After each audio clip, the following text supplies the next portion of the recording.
आज के इस वीडियो में मैं बात करने वाला हूं कुछ कमेंट्स पर। आप लोगों ने कमेंट्स के माध्यम से जो प्रश्न मुझसे पूछे थे, उनके उत्तर आपको इस वीडियो में मिलने वाले हैं। पहला प्रश्न है, 345 एडी में शिव को नमन बुद्धिस्ट भी करते थे, जैन भी करते थे एंड वेदास को मानने वाले भी करते थे, बट शंकर नाम तब एग्जिस्टेंस में नहीं था। शंकर नाम 9th सेंचुरी में आया है, तो शिव एंड शंकर दोनों अलग अलग हैं। शिवलिंगम यानी आकार सिंधु घाटी सभ्यता से है एंड शंकर 9th सेंचुरी में लाए गए हैं। शिव को शंकर के साथ बाद में जोड़ा गया है। शंकर जी के बॉडी का पार्ट शिवलिंगम है, ये झूठ है, ब्राह्मणों द्वारा गढ़ा हुआ है। शिव का मतलब कभी भी वो नहीं था जो आज ब्राह्मण बताते हैं। इन्होंने यहाँ पे जो कुछ लिखा है वो प्रश्न नहीं है, बल्कि अपनी राय दी हुई है। 345 ईडी में शिव को बुद्धिस्ट, जैन और वेदास को मानने वाले भी नमन करते थे। आपको पता है कि शिव किसको कहा गया है? मैं अपनी कई वीडियो में आपको ये बता चुका हूं कि शिव अवलोकितेश्वरा को कहते हैं। आपको पता नहीं है? थोड़े दिन रुक जाइए, मैं एक पाशुपत संप्रदाय पे वीडियो बनाने वाला हूं। अभी तक लोग ये सोचते हैं कि पाशुपत संप्रदाय हिंदुओं का संप्रदाय है, लेकिन मैं ये कह सकता हूं कि पाशुपत संप्रदाय हिंदू धर्म का संप्रदाय है ही नहीं। इसके मेरे पास प्रूफ भी हैं। बहुत जल्द वीडियो बनाऊंगा, तब आपको दिखाऊंगा। शिव और शंकर, हाँ, ये अलग अलग हैं, ये बात बिल्कुल सही है।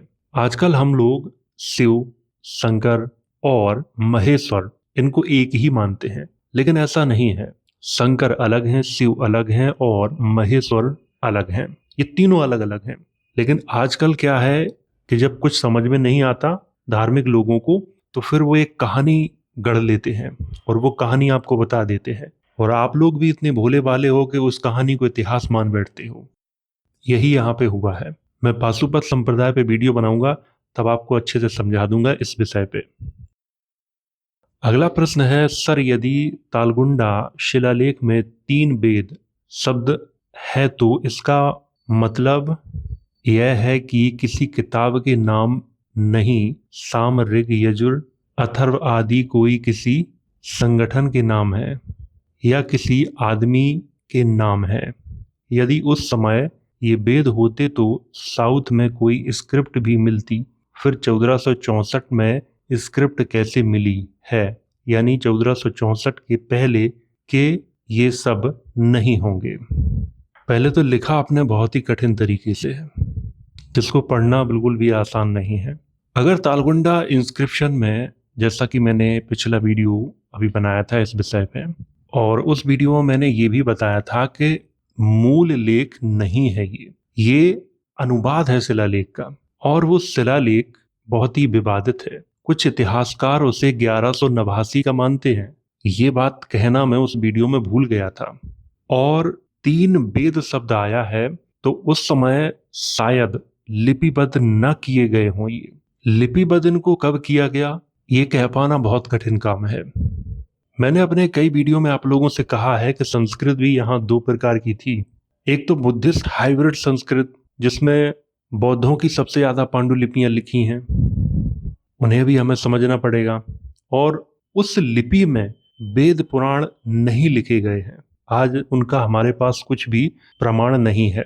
तो अगर 345 ईस्वी में वेदों का उल्लेख आ रहा है, तो सबसे पहले यहाँ पे बहुत से प्रश्न खड़े हो जाते हैं कि कौन सी लिपि में थे वो। अगर लिपि में नहीं थे और उन्हें मौखिक तरीके से याद करके लाया जा रहा था, तो ये एक अलग बात हो सकती है। 1464 ईस्वी की अगर बात करें तो वो एक लिखित रूप में पाए गए हैं। उससे पहले लिखित रूप में कोई भी पांडुलिपि वेदों की नहीं है। पहले इस बात को समझना पड़ेगा।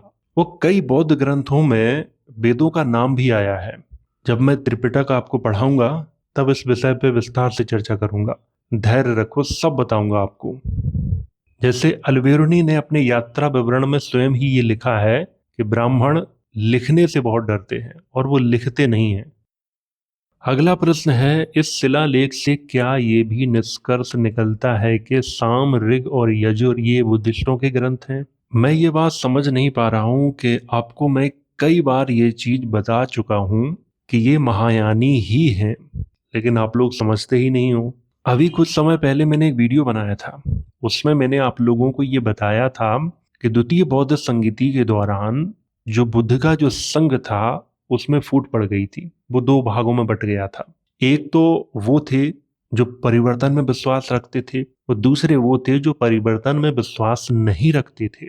जो परिवर्तन में विश्वास रखते थे उनका जो संघ था वो बड़ा था, और जो परिवर्तन में विश्वास नहीं रखते थे उनका संघ छोटा था। इन दोनों ने अपने अपने अलग अलग ग्रंथ लिखे, लेकिन उस समय दोनों ही बुद्ध को अपना आदर्श मानते थे। और ये कहानी कहां से बिगड़ी, अशोक के बाद जब हमारे यहाँ पे आक्रमणकारी आए, तब जो परिवर्तन के पक्षधर थे उन्होंने अपने संघ में इन आक्रमणकारियों को शामिल किया था, और जो परिवर्तन के पक्षधर नहीं थे उन्होंने इन आक्रमणकारियों को अपने संघ में शामिल नहीं किया था।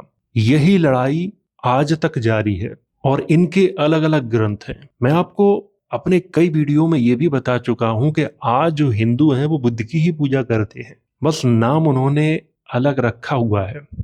इसलिए हम सब भ्रमित हैं, और हम सबको ऐसा लगता है कि नहीं, ये व्यक्ति एक अलग व्यक्ति है। बिल्कुल नहीं है। अगला प्रश्न है, थैंक्स, मैं कर्नाटका से हूँ। कर्नाटका के बहुत लोगों को ये जानकारी नहीं है, शुक्रिया। 12 शताब्दियों में कर्नाटका के कलचुरी राज्य में बासवबन्नाना नामक एक दार्शनिक समाज सुधारक थे। वो वैदिक विरोधी थे। वो शैव धर्म का पुनरुत्थान किया, लेकिन पाखंडी लोग उसको भी ब्राह्मण बता रहे हैं। इस पर भी आप एक वीडियो बना दीजिए, धन्यवाद। आपने बहुत ही अच्छी जानकारी दी। यहाँ पर मैं आपको एक बात और बताना चाहूंगा। शैव धर्म को आजकल हम लोग क्या समझते हैं? यही समझते हैं कि वो हमारा है। लेकिन अगर आप शैव धर्म पे या शैव संप्रदाय पे बड़े अच्छे से रिसर्च करोगे तो आपको पता चलेगा कि ये हमारा है ही नहीं, ये बौद्धों का ही है। ये बात बिल्कुल सही है। लेकिन आजकल क्या है कि कुछ जो लोग हैं वो हर चीज को अपना क्यों बताते हैं? ताकि उनका बिजनेस बड़ा हो, इसीलिए बताते हैं। यही कारण है। अभी मैंने आपको बताया था कि पाशुपत संप्रदाय को भी ये अपना बताते हैं कि ये हमारा है। लेकिन पाशुपत संप्रदाय के बारे में अगर आप पढ़ोगे तो आपको पता चलेगा कि ये पाशुपत संप्रदाय भी इनका नहीं है। ये बौद्धों से ही निकले हुए संप्रदाय हैं। ये स्वतंत्र रहे कुछ समय तक, और फिर मुस्लिम काल में आके ये हिंदू धर्म में विलीन हो गए। इसीलिए इनको आज हिंदू धर्म में गिना जाता है। बहुत जल्द मैं पाशुपत संप्रदाय पे एक वीडियो लाने वाला हूँ, और उसमें मैं आपको विस्तार से बताने वाला हूँ कि पाशुपत संप्रदाय किसका संप्रदाय है, बौद्धों का या हिंदुओं का। अगला प्रश्न है, ब्राह्मणों को दान दिया और बौद्ध जैनियों को भी दिया, जब हिंदू धर्म था नहीं तो ब्राह्मण कहाँ से आया? क्लैरिफाई करें।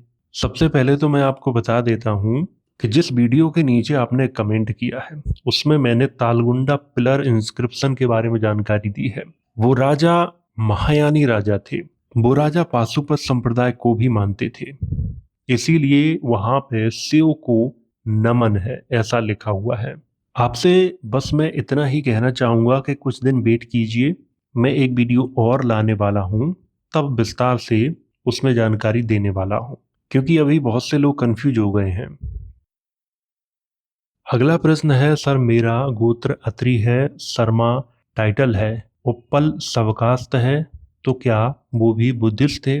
अगर नहीं थे तो उनका जिक्र बोबर मैन्युस्क्रिप्ट में क्यों है? कृपया मार्गदर्शन करें, आपकी अति कृपा होगी। सब कन्फ्यूजन ही कन्फ्यूजन है। हाँ, आपका मैं उत्तर देता हूं। यहाँ पे जितने भी शर्मा हैं, जो शर्मा लिखते हैं, खास तौर से मैं ब्राह्मणों की बात कर रहा हूं, ब्राह्मणों में जिनका सरनेम शर्मा है उनके लिए ये बात है, वो इसे ध्यान से सुने। शर्मा आजकल हम लिखते हैं, और ये शर्मा सरनेम कितना पुराना है अगर आप पता करेंगे तो ये अंग्रेजों के समय का है, ये उससे पहले का नहीं है। उससे पहले ने क्या कहा जाता था, क्या लिखा जाता था? अब कुछ लोग यहाँ पे ये कमेंट करेंगे कि सर वो विष्णु शर्मा का भी नाम शर्मा ही है, तो विष्णु शर्मा का जो वास्तविक नाम है वो बिशन समन नाम है, ना कि विष्णु शर्मा नाम है। तो जब शर्मा को आप पाली भाषा में लिखोगे तो ये क्या हो जाएगा, सरमन हो जाएगा, जो कि समन का ही एक पर्यायवाची है। तो पहले इन शब्दों के खेल को आप समझो। जब आप शब्दों के खेल को समझ जाओगे तो आपको सब कुछ आसानी से समझ में आ जाएगा। बोबर मैन्युस्क्रिप्ट बुद्धिस्टों की मैन्युस्क्रिप्ट है, उस पर मैंने वीडियो भी बनाया है और मैं कई बार आपको ये बता चुका हूं कि आज के जो हिंदू हैं या सनातनी हैं, दरअसल ये महायानी बौद्ध ही हैं, ये अलग नहीं है। और बौद्ध धर्म की महायान शाखा में बोधिसत्वों की पूजा की जाती थी। इस बात को पहले आप समझो। हमारे यहाँ पे चाइनीज यात्री आए, आप उनके यात्रा विवरण को पढ़ो। उन्होंने सनातन धर्म, हिंदू धर्म, इनका जिक्र नहीं किया। क्यों नहीं किया? इसीलिए नहीं किया क्योंकि वहां पे वो महायानी इनको कहते हैं। और हम लोग कंफ्यूज हो जाते हैं कि सनातन का यहाँ पे जिक्र नहीं है, हिंदू धर्म का जिक्र नहीं है, ऐसा क्यों? वैदिक धर्म का जिक्र नहीं है। पहले ऐसा था ही नहीं जैसा आज हम देख रहे हैं। आज हम अलग अलग बटे हुए हैं, इसलिए हमें ये समझ में नहीं आ रहा है। और जो बिजनेसमैन है, जो बिजनेस चला रहे हैं धर्म का, वो लोग कंफ्यूज कर देते हैं। वो लोग प्रश्न का सही उत्तर नहीं देते हैं। अगर आप उनसे पूछो कि ये जानकारी दीजिए तो वो आपको जानकारी न दे के कहानी बता देते हैं। तो जितने भी शर्मा सरनेम आजकल लोग लिख रहे हैं वो अपना इतिहास जाके खोजें। उनके पूर्वज समन ही निकलेंगे और वही समन आज के शर्मा बन गए हैं।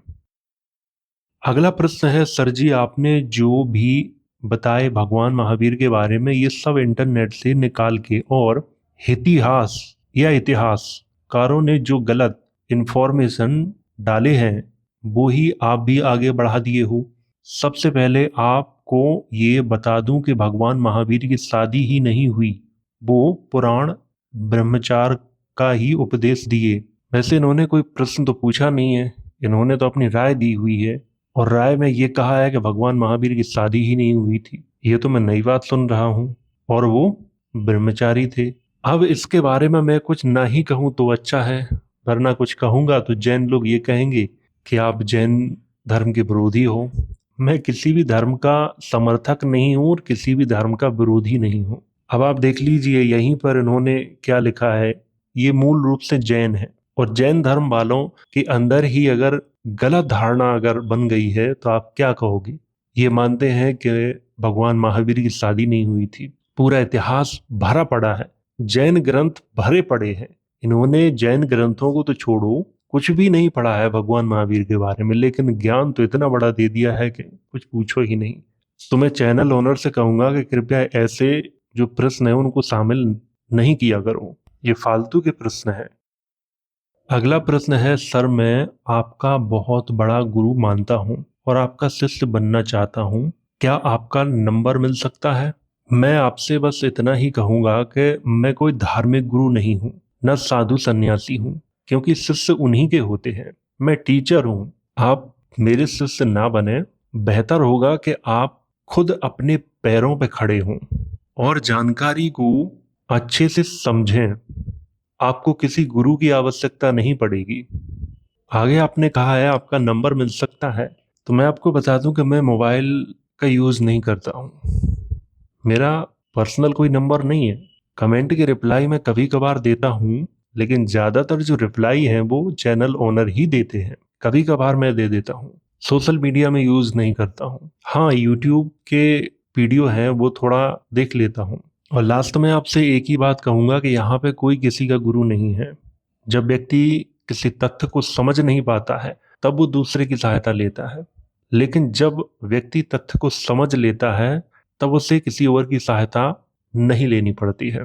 और अगर आप किसी तथ्य को समझना चाहते हो तो अपने मन को शांत करो, आप उसे जरूर समझ सकते हो। फिर आपको किसी गुरु की कोई आवश्यकता नहीं पड़ेगी। बस इतना ही कह सकता हूं मैं।